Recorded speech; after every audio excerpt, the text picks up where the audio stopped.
Welcome to the Budapest Speed Shop. This is part 3 of a series. Probably it's gonna be 4 parts, trying to show you how to resurrect this beautiful Corvan van.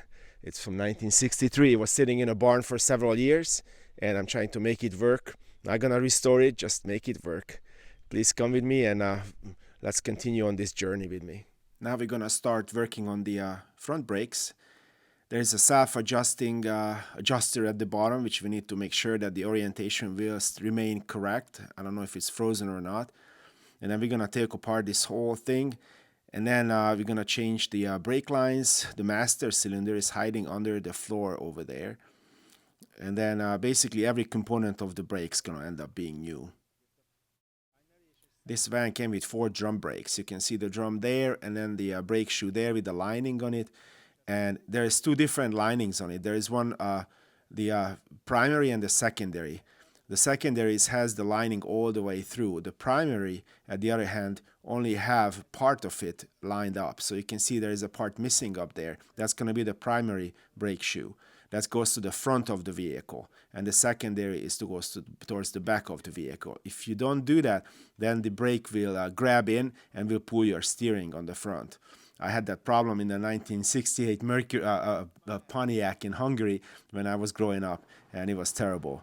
But now we're going to be careful with that. I removed all the springs, and now it's only held on by this one little last metal bracket. So I'm trying to pry it off. It's kind of rotten. So once that came off, now we can remove the whole thing. And if you pull it out, that should come out. And then we can see the plate. It's kind of rusted. Now I can get these pins out, and these are the ones getting pushed. These are the ones pushing the shoes. And there are 2 little pistons in this cylinder. Oops, it's leaking. Oh, never mind. I just pushed it back on. I need to put something underneath. So it looks like this is where it was leaking. Yeah, when you stepped on the brake, every time you stepped on the brake, it leaked. Na hát akkor megpróbáljuk újból. Totally surprised that even worked. So now let's take it out. Now there's something to leak in. And let's look underneath. What does it look like inside? So at first there is that rubber dust shield, and when you pull that dust shield off, you can see the cylinder, what's supposed to move, and behind the cylinder there is a seal. So this is where it's leaking. Úgyhogy ez itt igazából szerintem nem is nagyon mozgott, hanem csak folyt. Not even moving anymore. It's frozen. It's just basically ki is van rohadva. Na mindegy, szóval a lényeg az, hogy ez itt így most anya, de már tiszta olaj vagyok, tehát ott látszik, hogy van rajta egy anya, ami le van biztosítva. Or actually bolt, what holds it, there is a securing plate on it, és so ezt ki we're going to kell have to undo tekerni. the securing plate. Hát kérem, akkor kinyitottam ezt a So once I flatten that little securing plate, then we can put a big Makita on it, and then kifelé fordul, nem, unscrew it. I hope it's not going to break in it. And then once we did that, then the whole thing should come out, right out. It's nice to have a machine like this because it unscrews everything. So once we take that off, then we can pry the cylinder off. There's a washer there, we shouldn't forget that. Visszamegy, akkor én ezt be fogom kenni kis külfölön, hogy a jövőbe is ki lehessen venni. Something to pry on with. És akkor egyszerűen elvileg and we're gonna replace ezt it le lehet venni innen róla. Yep, we're just gonna do a hát kijött, nagyon jó. And then there it is. És akkor most elvághatjuk a the only thing what's holding it in position now is the brake hose behind it. So we don't need that brake hose. We're gonna replace it. So we're just gonna cut that, and then hopefully the whole thing would come out. Or will come kinyílna a fogója annyira, hogy oda lehessen rakni. And then we can go from meg there. tudja harapni. Na erre lehet énekelni, hogy meghalt a cselszövőd, a dúlarút viszály. Na tessék kérem, ezen látszik, hogy itt ilyen hosszú a fémrész ezen a fékcsövön, úgyhogy amikor berakjuk a fém fékcsövet, azt kell kiválasztani, melyik ilyen szép hosszú. Úgyhogy majd mindjárt itt van már a fékcső jelölt. Úgyhogy aztán brake látszik, hose, and it looks very similar to it, so I'm pretty sure it's going to work. Ez megy majd There's bele. also a new washer for Na it. most itt akkor egy kicsit megpucolom, megtisztítom, és csoda, hogy belül milyen szép tiszta ez a járat, ez a zsák. Bolt went in, it looks very pristine, very nicely és akkor egy kicsit itt preserved, lepucolgatjuk, és aztán mehet vissza az új dolog, az kicsit felfajosabb lesz, de nem baj. Na kérem, én ezt nem annyira tudtam, itt lemakitáztam, ezen a torkorongon. és aztán utána be fogom festeni ugyanezzel a rozsda átalakítóval, amivel ott hátul csináltam. Majd ilyen féktisztítóval szépen átmostam, hogy lejöjjön róla a por. Úgyhogy most mehet rá az a kis rozsda átalakító. Bekentem ezzel a rozsda átalakítóval, ez nem csak átalakítja a rozsdát, hanem rátesz egy kis réteget is. I had to go to work, so this thing had time to cure and convert all the rust, so we can start putting it back together with the new parts. And meanwhile, I was able to find the seal at O'Reilly's. They couldn't find it in the computer. I had to find it in my parts book, and from the GM number, they were able to cross-check it. So, as it turns out, based on my research, this looks like the original seal. It has these 4 little points sticking out, but you can actually hit it into a position. And then there is the new seal what came. So if you have an Embraer, have one of these Green Bear vans, this is the O'Reilly's part number for the seal right there. So yeah, because what they actually giving me the first time, what the computer shows is this one, and this is not the right one. So if you have one of these vans, then this is the correct part number what you see here for this hub seal. The O'Reilly's computer will come up with this one, which I assume is the car's seal, because this one is a lot smaller. If you put it next to it, you can see that's why it was not working. So if they want to give you, and if you have a van, you have a Corvan van and you're working on it, they want to give you this, then tell them that's the wrong one. This is what you need to order right there. But it's incredibly expensive. I mean, this one was $7, and this one is almost $15. You can see it right there. So yeah, it's everything is getting more expensive, and money is not going as far as it used to. So anyhow, I'm gonna change this one on the other hub where I put the original seal back. So I kind of thinking this is the original one with these 4 little things on it. So I'm gonna change the other one to this, and also this one is getting ready to assembled and greased up. So I'm gonna put this one on that one. So here's the new seal. When I have a new seal installed, I always grease it up or lubricate it with something, because otherwise it's gonna burn up. So this one is all in there, lubed up, ready to go. First thing we're gonna do is gonna take this auto adjuster out, and we're gonna clean it up and lubricate it, make sure it's gonna work fine. And then we can start putting it back together. The orientation of this spring is important, because this will have to clear that right there. And then you got a little washer on it on this side. This has to be able to slide on it very nicely, and then this thing will go on. Now, this is the driver's side. The passenger side will most likely turn in a reverse thread. So you got to be careful with that, not to exchange the both, because then it's not going to auto adjust correctly. So I got this Mercedes grease for brake parts. That's what I'm going to put on. If you put regular grease on it, it may or may not going to work because the heat. Now this part is done, so it's moving very nicely. So the next thing we got to do is install the cylinder, and then we can start putting it back together. I put the brake line on it, a brake hose on it. There's a little brass washer what came with it. I put that over there. Then I removed the bleeder bolt, and I put a little anti-seize on it. I have this, my favorite anti-seize here, and then I put a little bit on it, so make sure it's not gonna rot in it. And then look, you can see that it's actually a little bit crooked. So this one is for the left side. The other side is bent just the other way. So once I put this on, now, there is a little discrepancy. I'm gonna have to hit it to make sure it's flat, and then I can put it in a different orientation. So when this bolt goes in, we can actually use another part of this washer to bend it back, so we don't use the same part of it. And then I put a little bit anti-seize on this thread as well, to make sure that it comes out next time we try to change this cylinder. One more little detail, I put one of these little plugs back in to make sure the dirt will not go in if it actually touches something that we don't want it to touch. Well, it's going back together. So the difference is between this one and this one is that this one will need one of these pieces. You see there is a little bit of extension on it. On the other side, at the other hand, we'll go this one on at the bottom. So in this side, this will help to orient this other piece here. It will go through this, and then that's how it's going to go up on. And then the spring going to sit in there, and then everything's going to be fine. On the other side, you don't have that. So again, This is the primary side. It's a little shorter on the on this the lining, and this one is the full lining. Now the other thing I usually do is use a little bit of well, again, my German, brake grease, just a very tiny bit to the parts where the brake shoe meets with the back plates. It's actually 3 little flat spots on it where it's going to actually meet up. So I put a little bit of grease there to make sure that thing will have something to slide on. I cleaned up these ones, what will go into inside the piston. So one this way, the one the other. So I'm going to put those ones together. And then finally I clean this one up. This will go on the top here once we're all done with everything. But right now it's just probably just going to push it off. And then we can put the large springs back on. So next thing I'm going to do is put this unit on. So the whole brake system, brake parts are all in position. All the springs are there. So now I can put this hub assembly on and tighten up the main nut. So I put the hub on and tighten the nut. You got to be careful how much you tighten the nut. Actually, once you tighten it, you got to roll it back and then make sure it's not loose, but not all that hard to turn either. So, and then I put the pin through, and then and it's actually moved a little bit. So it's all ready for the cap. I'm gonna hit the cap, but do not hit the cap here. You gotta hit it on the sides to make sure it's nicely going.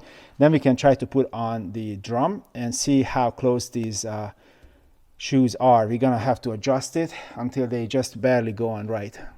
I had to move it all the way out there to have a proper fit.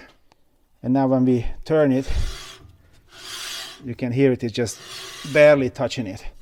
So there's the hole we can look through, but yeah, we can actually, with that hole, I can go through and I can use a screwdriver or one of these bent screwdrivers and actually start twisting it until it's right. But I think it's fine for now. We're gonna drive it a little bit and readjust it once we drove it a couple miles. Now we're done with the inside of the brake parts. So now we're gonna concentrate on the brake lines and the brake hose. So first thing I'm gonna do is I'm gonna remove this retainer, and then I'm just gonna cut the wires and cut the actual brake line on the other side, and then just try to take it all apart and replace the brake lines. Now that I pulled out this retainer, I'm gonna have to clean it up a little bit, and then you can see it's moved, slightly rusted, and then I'm just gonna cut it here because no way in hell I'm gonna be able to open this. So I'm just gonna cut it, and then we're gonna take the brake pipe out, and then we're gonna bend the new one. Now that the brakes are done in the front, now we're gonna start concentrating on the brake lines. So you can see there is a joint here, and then the 2 brake lines coming on each side, and they're in really bad condition. So that's the next thing I wanna do. This one, I'm gonna clean it a little bit. I'm gonna cut off the brake line, the brake pipe, and then I can put a 6-angle socket on it, and hopefully I can unscrew those fittings. And then the other side is already cut off, so you can see it comes up to here. So first we're gonna try to remove an old one and then make up some new ones for them. I was worried a little bit about these, but they actually come out really nicely. So I can just unscrew them, and then they're gonna come off very nice. Now here's one of the brake lines. I'm not sure how much you can see of it, but I had to cut it on the other side as well to make sure it comes out.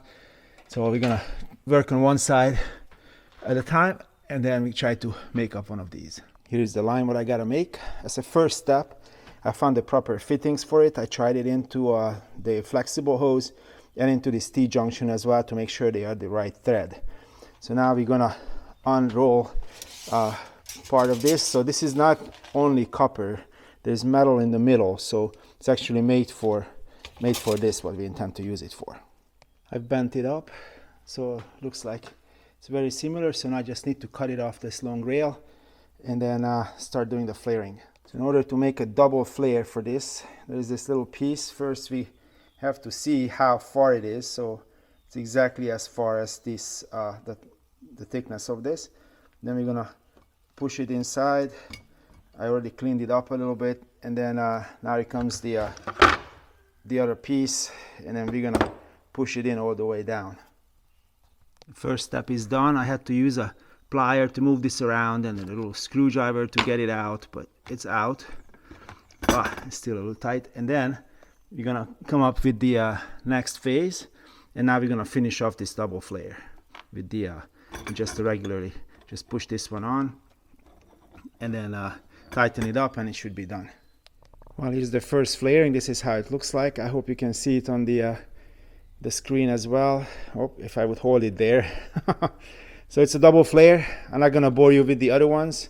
I'm gonna do the other side next. What I really need to remember is to put this little hole under on, put this little screw on before I put this little fitting on before I start doing it, because I can make the nicest flaring, but then I figure out like, oh shoot, I forgot to put this on, then I have to start it all over. So here's the next candidate, and then we're gonna try to install it where it goes.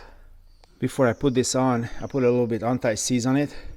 So I put it underneath, so when I next time in 20 years I want to open it again, that I will be able to, or if needs to work on it or something. And then also put a little bit on the thread so it wouldn't get seized in it. Also when it's done, before I put it on, I put a little protection on it, so while it goes through the dirty parts in the car, it will not get dirty by the time it gets to where it's supposed to go to. All right, there you see that it's coming out, hopefully. And this is why I put this cover on, so it wouldn't get all dirty by the time it gets to where it needs to go to. And then let's see how well I bent it, but looks like it's pretty damn close. So I just got to move it just a little bit down to make sure it goes in, but it's doable when it's at the position. So I guess I did a good job with this. Dang, yeah, our Chinese friends actually got the thread right, but the head of that knot is actually 10 millimeters, so it was very, very hard to find a 10 millimeter pipe wrench, but actually I got it done. So this is how it looks like, and then it goes all the way up there and it nicely goes into the brake line, and then it ends up in the new cylinder. So getting there. So now just gonna do the other side. I got the other side in as well, but I have a logistical issue here. So I want to put .5 brake fluid in it, so I got to blow out all the old brake fluid off of it. So I had to take the other one back out, and I had to block them off. So I'm gonna have to change the master cylinder. That's coming up next. It's a little bit of a bad looking master cylinder. And then I'm gonna have to blow out the fluid from the existing lines. So in order to do that, I have to open up the back part here. So I already cut one of these off. You can see that I used to have some sort of fluid in it because it started to leak out. So I'm gonna have to take this little, take these off, this one and that one as well. And then I can blow it out, and then the rest gonna be all new from here anyway.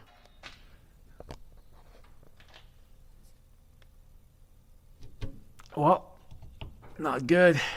Unfortunately, I'm gonna have to redo this pipe here because I can't open this thing here. It's kind of rotten in it. That's why I'm putting those anti-seize on it. Unfortunately, I had to cut this line off. The line looked really good, but I can't use it. So I had to cut this one with an angle grinder. So hopefully I can unscrew this bolt with some other tool, which is stronger than that little wrench I was using. And then we're gonna have to make up a nice new line, change the master cylinder, and then we are in good shape. That wasn't easy, but I got it out, and looks like it's all, the fluid is coming back, so I really need to wash this pipe out. And then on the back here, the bottom one, I had to use an impact wrench to get it out. The top one, I was able to use this just wrench after cutting the pipe off, and now it started to come off, so I think it's gonna work out. I'm gonna start working on that front pipe. On that front pipe, the front pipe is a little bit thicker. So for the little thicker pipe, I'm gonna need a larger nut here. So I found them. I fortunately have a stack of them up here. I saved it from some other project, so I'm really happy with it. So now I'm gonna just do that front line first. I just realized that before I do this pipe, it probably would be easier to change the master cylinder right now. Changing a master cylinder on a Corvair is super easy. Here's the new one. So as you see in the middle, there is a sort of a pipe looking thing. So we got a rod, but pushing this. As you push on the brake, this whole thing, the piston will start moving inside. So you can see, I would do this. Here's the pedal. The pedal come down from the from inside the cabin. This is the pedal. and this will push that rod into the middle of the master cylinder. And also there is a spring which will pull back the brake pedal once you're done pushing on it. So there must be an adjustment on it where you can adjust the length of this rod to be exactly where you want it to be. So you can see how deep this hole is down there. So we're gonna have to put this on and see how much can we actually press on this brake pedal before this rod will touches the end of this hole right here. So first thing what we're gonna do is to remove the 2 bolts with holding the master cylinder on. 1, 2, and then we're supposed to take this nut off, this brake line out, but it's already out, so because I cut it. This is how it looks like. It's surprisingly clean inside because it had this nice little boot on it and it protected it from the rust. I washed this boot off and look at it. It says made in USA, and on the other side it says Bendix, and it says the part number on it. That's incredible. So this little piece survived it since 1963. It's a moving part and it's still working fine. I washed it off. It's gonna work fine on the part. It's just incredible. This is where you can see this rod which goes in there and pushes the middle of the master cylinder. And I'm pretty sure this is an eccentric bolt, and this is how you can adjust how far to have it in or out. This is how you can set up that where should it push the guts of it. So how much of a clearance would you have on the brake pedal when you press on it and before it hits the middle of the master cylinder. I took off this bolt because I wanted to show you. I also wanted to clean it to make sure it gets greased up nicely. So you can see it's an eccentric bolt. So as you turn it, it will make this rod go closer or further from the middle. So if I would move this away, move the pedal away, and you can see that this thing can move in and out. So I need to set it up so it was barely touching the guts of the master cylinder, but does not push it. If it starts pushing it, then I'm in trouble. So I want to make sure that it's just about there. So I'm gonna have to move this thing until it's just about there. If it's continuously getting pushed, that means it will not release, and then we're not gonna have you're gonna have dragging brakes. So that's a very important factor here. So first, by hand, I push that bolt in to make sure that I can actually put it in without having any difficulty. I was pushing the brake pedal up, and then it's very nicely went in. And then I noted the orientation of that, put this big 3/4 wrench on it, and then with the 9/16 on the other side, I tightened it up. So now it's all good to go. I can reinstall the spring. Well, I'm officially done with the front part of the car. The only thing I screwed up is that little dent here, but it's an aesthetic problem. I don't care. It's at the bottom anyway. So normally I wouldn't put the line on the master cylinder because I would want to bleed it, but we got a bleeding screw on top of it, so I'm gonna try my luck with that first. So it looks like I tightened up everything, and now we are good all the way to the end. So I'm gonna put the tires on, and I'm gonna concentrate on the back part now. So I'm gonna put the front wheels on, take the rear ones off, and then start working on the back of the car. I'm not gonna put the tank on because I might have to get to those fittings up front. So I just want to make sure they don't leak before I really start blocking them off with the tank. Absolutely huge progress. It took 6 months, but finally the front wheels are on the car. I can't believe it. So now it's time to do the rear ones. So here's the rear part. It looks like they changed these brake shoes not too long ago, like using wise. And for some reason, the primary shoe is on the back and the secondary is in the front. I got to consult my manuals that is that correct or not. But I got into a little problem on the other side. I had to use that little jack to just jack up the rear axle just a little bit so the rear wheel would come off, but it's actually on jack stands on both sides. So not the hydraulic jack supporting the vehicle while I'm working on it, just so you know.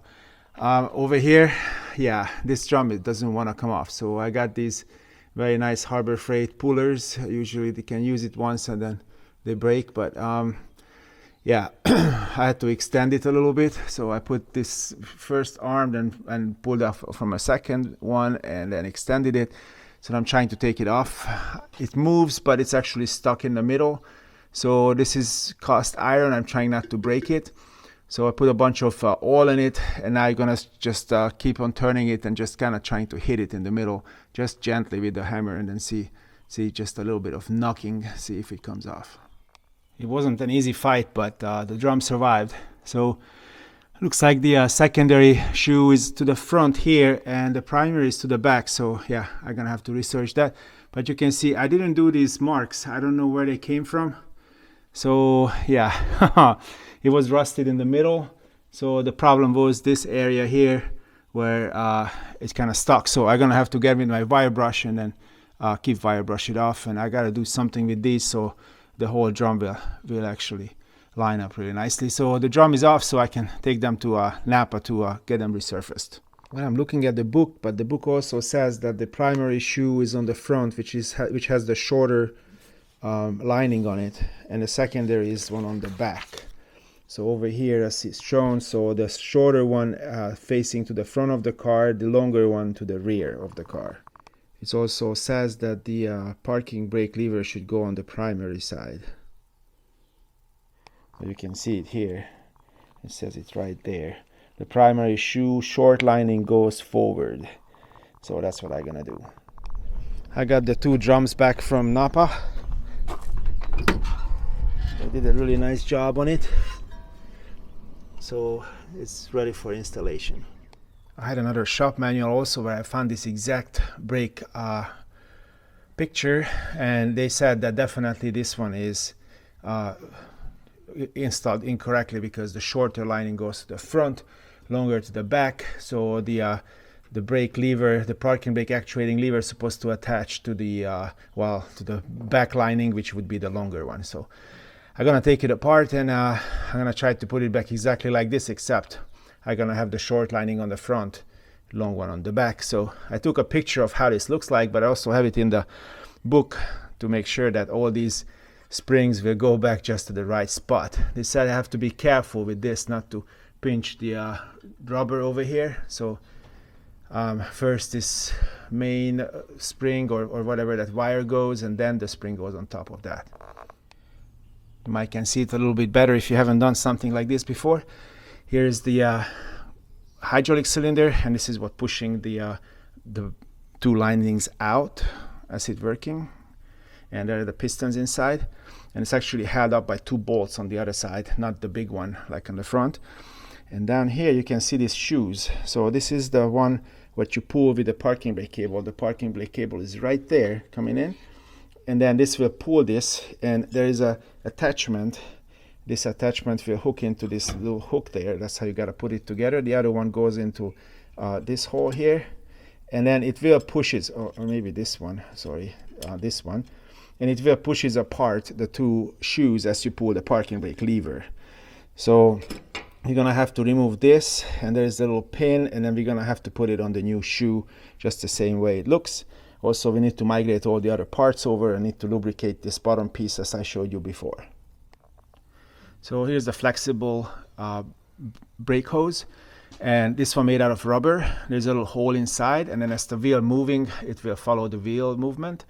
And then yeah, I always change this because inside, even though the rubber may look good in the outside, inside it might gonna be a collapse in it, and then the wall collapses, and as you're stepping on the brake, it actually closes the line, the line for the brake fluid.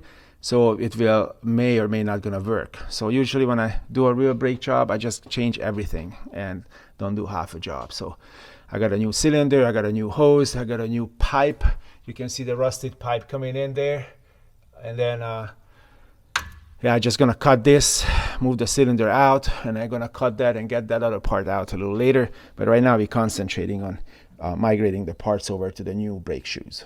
These are the little bolts that we need to get out of them.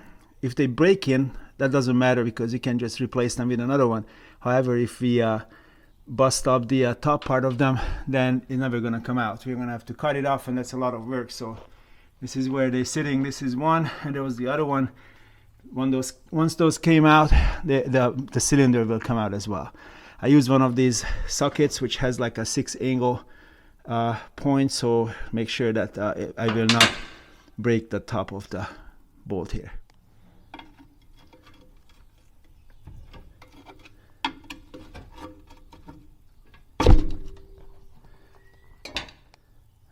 Now that we had those all out, the whole thing came loose. Now we can get it out. Now it came out, and you can see the end of this line where I cut it, and you can see how thick the whole thing is, and there's several layers in it. So that's what I'm saying. If in the middle, that little hole what runs in the middle would collapse for some reason, then the brake fluid will not get to the cylinder and will not push the brake shoes apart. The next problem I'm facing is that I need to remove this, but it's really hard. You need to push this rusted spring back, and it's just too hard for me, so I'm just gonna remove that little C-clip, and as it comes out, the whole thing come apart, and then I can just put it on the new shoe. If you're working on one of these, don't forget there is a little washer here. It's like actually a little spring washer.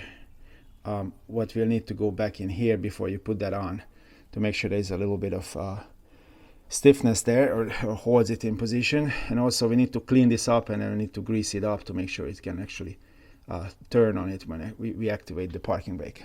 There's a little problem. I got this rear cylinder from Napa, and it definitely has nothing to do with this one. This one is still the original one, so yeah, I'm gonna have to find the right one. Now this proved to be a very difficult thing to do. So I have one of these parts books which shows everything by part numbers. I could not find the part number for that, so Napa was not too much of a help either, so I give up. I went to the source where you can buy anything for a Corvair. It's Clark's Corvair parts, and sure enough they had the correct one right there. So I just ordered them. They're $25 each, so it's coming in the mail. I also bought those new retainers and new bolts what will hold these on, so I should be all set. So yeah, back to work, and then keep on going with the brake lines. Here's the old rear right line, kind of rusted, and it was leaking a little bit, so I bent the new one now. And here's the new one. I got it all sealed off at the end to make sure there's no dust goes in it, and then it's gonna have to be slid in between the body and the and that frame, half a frame suspension piece. I finished these two last brake lines. I don't know how much can you see from it. Well, if I bring it up, yeah, there's the T intersection, and now I got the left side and the right side is done. It's actually pops out right here, so it's just about ready for the rubber hose. And yeah, since I ordered these, and not much I can do until the cylinders come in. I've treated it with the rust converter, so now the only thing I need to do is to sand it a little bit at the places where the shoe will touch this back plate. And I have the new cylinders which I need to install and prepare. So apparently Napa has an incorrect database, so if you have to go to Napa to buy your rear wheel cylinders for this van, then here's the correct Napa number, this one and that one. Oops, now you can see it. So I also got these ones from the Corvair supplier, and as it turns out, this cylinder was used in Oldsmobiles before the war on the front wheels, so it's very interesting. I also got some brake hose holders and the new bolts what will hold it in position. You're probably asking, why am I taking apart a perfectly good cylinder? Well, this is why, because this is what came out of it when I cleaned it. So this is the manufacturing little dust what left in it, which would probably eat up the little seals. So I'm gonna clean everything up and put it back together using a little bit of that lubricant. I got these cylinders ready for installation. I got the bolts in. I put a little anti-seize on the threads to make sure that someone comes after me 20 years after me, they can open it, hopefully. And then I tightened these up with a new copper washer, and I also plugged up the end, make sure there is nothing, no dirt goes in it. And these are the new little clips which will go on it, well, upside down like this. Ooh, can I show it right? There you go. This is how it's gonna go on when it's in position.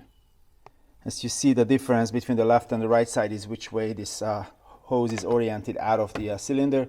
So this is when we're going to the front, the passenger side. This is the driver's side in the back. I've put everything together. I found the problem why this drum didn't come off. So somebody hit this surface. So I had to use a flat file, and I actually filed it down all the way around, and I seen where it was hit, and then I was able to make it all flat again. So now it's actually goes in. When you're adjusting the how far the shoe should be from the drum, this is what you turn in. You only can turn it one way, so you just basically put your screwdriver through, and then with the screwdriver you can actually just push this down and it will go. You cannot go the other way. So now almost done with it. I'm gonna put some anti-seize on it around here to make sure it's not gonna freeze up for next time. When you put the metal knot inside this one, it's a lot easier to do it when it's actually in the air, because you can side thread it very easily. So the best thing to do is to first do it outside, and then when it's all secured, then you put it on, and then you hit this little U-shaped holder in, and now it's all secure.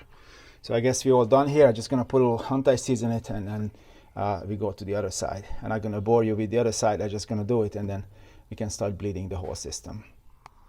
I finished both rear brakes, and also we did the bleeding on it, and I just want to walk you through how did we do that. My kids were helping me, and then very strangely the bleeding hole is on the floor under the I cannot even show it to you. It's under the floor carpet, and there's a hole cut out, and then that's where you can refill the master cylinder. Well, I got some light for you so you can see it. There's the hole, and then as you open it up, that's for the top of the master cylinder, and then this thing is simply just a rubber plug. You need to push it in, and then recover it with the floor carpet. I use this .5 fluid, so hopefully it's gonna work well in this car. I've put the floor carpet back on, and look at this shifter lever. I mean, my Barkas my East German van has a really funky looking shifter lever, but this one really is cool. Look at that. Awesome. I really like this bench seat in it. Look at the parking brake inside. That's really, really cool. The whole thing, I love it. Look at this long bench seat. When I first started to bleed it, I put a little vacuum on it. There's a little vacuum tool, but you can actually pump it, and then I put that on the bleeding container, and that's how I suck the fluid through the system. So that's actually really helped initiate the process. So now that we have the brakes fixed and there's no leak here, I can start putting on the fuel tank. So I'm gonna put the fuel tank here and connect it with the hose what we already prepared previously. The only thing I need to do is to find some old inner tube, cut it out, glue it on the fuel tank, so where it meets with the body, like namely right here, there wouldn't be any kind of scratching or something. So I guess the factory put that over there, so I'm gonna do the same. So it's had something here and here, and you can see the factory color, how the floor pan looked like. It's kind of brownish color. Well, the van is back on its feet with all the tires on, brakes is working. So now next thing to do is to put on install the fuel tank. Here is the old tank, and then an old inner tube, which I have no use for anymore. So I'm gonna cut off a piece, actually 4 pieces, and simulate those little insulators.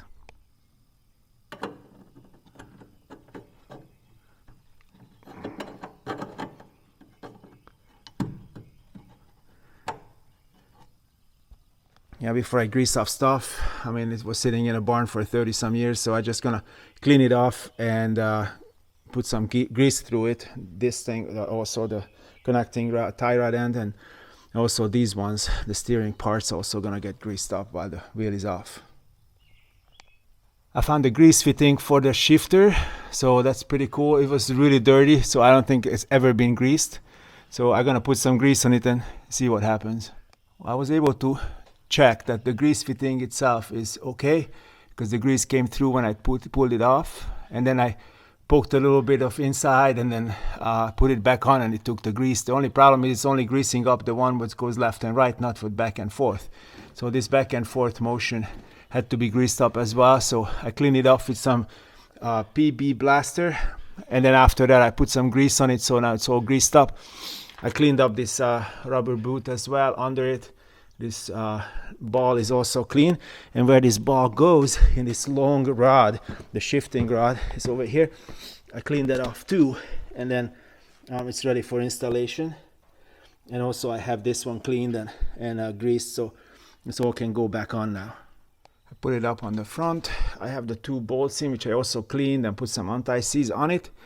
And as you following this rod to the back, here is the shifter shaft input, which has a pin in it, and that pin will go around or into the end of this rod, and then this is how it's going to be secured. Ooh, if I can show it to you. Yep, there it is. So this is how it's going to be secured. I have the rubber boot already on. I don't know if this boot is for it. That's what they gave me, so I'm gonna make it work somehow. So I pushed it all on, and once this thing is in position, I tried to make this one move over the casing. We'll see how that turns out. Well, looks like everything is done. So these 2 bolts in the front are tightened, and as we go back, this whole thing worked out just fine. So the next thing I really want to do is to make sure that the rear axle and the transmission is filled up. I still don't know if the differential and the transmission has the same oil compartment. I gotta have to do some digging for that. I can see that there is a little screw there or bolt there. It's like a squarish for something, and there is another one there, and it's like a big red. So this transmission fill only. So yeah, I gotta sort it out. What kind of oil to put in it and how to put in it, where to release it. I don't see any kind of release screws at the bottom except this one up here. I'm not really sure if that's one for releasing anything. So yeah, I gotta do a little digging and reading about it, and then we'll continue with this. Wow, this is not as simple as I thought. So first off, GM left out the drain plug, so you can't really just change the fluid in it. Second, needs to turn out this square one, and need to turn out this big one, and then I can put the fluid in it. They do share oil compartment between the differential and the transmission in this car, since it's not a Powerglide automatic transmission.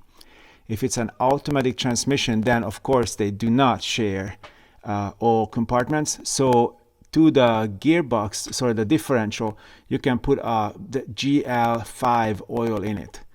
There are no metals which the GL which like in the manual transmission. So if you have an automatic transmission equipped Corvair, as I understand, you can put the GL5 in the differential only, and then the automatic transmission fluid in the automatic transmission side. However, in this car, the GL5 would kill all my bearings in the transmission part. There's all kind of yellow metal and cast iron and other things which the GL5 oil will destroy. So you gotta make sure that the oil what you put in, it's not only like an 80 weight, but also a GL4, which will work with the differential and the transmission part as well. So next thing I'm gonna do is open up this big thing, and then also open up that other bolt, and I'm gonna fill it up until it comes out on both. Luckily, I have one of these gigantic wrenches for my buses, so it's a 1 1/8, which opens up this thing very nicely. And the other one actually came out, so now I got 2 big holes. Gotta start filling them up. I was able to put in almost 2 quarts, and then start coming out in the front and in the back, so they do join. They do share All right, I was able to put in almost 2 quarts that was missing from it. So both of them were leaking out, and when I closed this one, the back one started leaking out again. So that means they are sharing, and both of them were full, the differential and the transmission as well. Unfortunately, it leaked all over the place, so I got some cleanup to do on the floor. But that's why I have kitty litter on the ground, because it observes everything. So I'm gonna take the tools and jack and other things off the lift, and then we're gonna install the air filters and the battery in the back, and then put some gas in it and see what happens. As I was going by here, I just noticed that 2 bolts were missing from here, but holding that shroud on. So I just gonna put some sort of bolt back on. So I had to lift it up to get them into position with this. 2x4 and the jack, and then hopefully that will hold the end on properly after this. Unfortunately, it's not an original bolt. That's why it's nice to have some spare vans around, so just to go over there and take something out of it. So I might just have to buy another one. I can't believe it, after 6 months this damn thing is off the rack. So we put fuel in it. I poured a little bit of fuel into the 2 carburetors, trying to help with picking up the fuel through the empty fuel lines. So I got a can of gas in it, so see what happens next.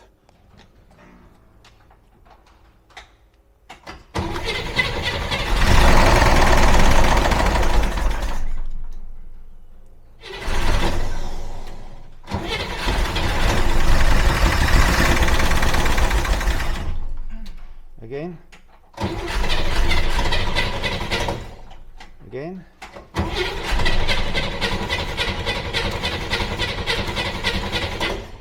Okay, stop. I'm gonna put a little bit more fuel in it.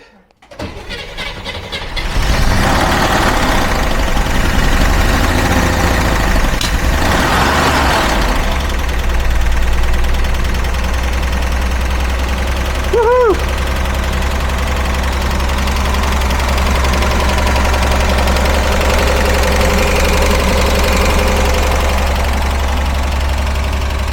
Okay. Turn it off. That's super exciting. It runs. This makes all kind of noises, but maybe that's normal. I don't know. But I'm gonna put the filters back on and then we're gonna try it finally. This is how far we got today. Next week we're gonna continue on, and then this thing gonna run. I promise you. See you guys next time. Bye.